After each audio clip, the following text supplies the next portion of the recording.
പ്രാർത്ഥിക്കുമ്പോൾ നമ്മൾ പല നിയോഗങ്ങൾക്ക് വേണ്ടി പ്രാർത്ഥിക്കും, പല കാര്യങ്ങൾക്ക് വേണ്ടി നമ്മൾ പ്രാർത്ഥിക്കും. ആ പ്രാർത്ഥനയുടെ കൂട്ടത്തിൽ നമുക്ക് ആവശ്യമുള്ള പലതിൻ്റെയും ലിസ്റ്റുകൾ, നമുക്ക് വീട്ടിലേക്ക് ആവശ്യമുള്ള, നമുക്ക് പണം, നമുക്ക് വിദ്യാഭ്യാസം, അത് ഇത് അങ്ങനെ പല കാര്യങ്ങൾക്ക് വേണ്ടി നമ്മൾ അപേക്ഷിക്കും, പ്രാർത്ഥിക്കും.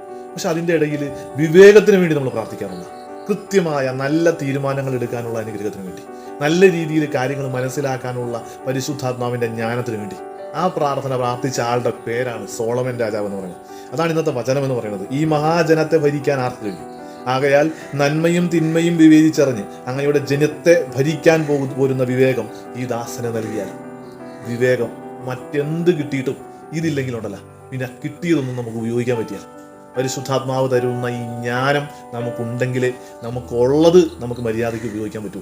അതുകൊണ്ട് നമ്മുടെ പ്രാർത്ഥനകളിൽ നിറഞ്ഞു നിൽക്കണം, പരിശുദ്ധാത്മാവെ അങ്ങയുടെ ജ്ഞാനം കൊണ്ട് എന്നെ നിറയ്ക്കണമേ എന്ന് പറയും. ജ്ഞാനത്തിന് വലിയ പ്രാധാന്യമുണ്ട്. തിരിച്ചറിയാൻ പറ്റട്ടെ. ഈശോ നമ്മളെ അനുഗ്രഹിക്കട്ടെ.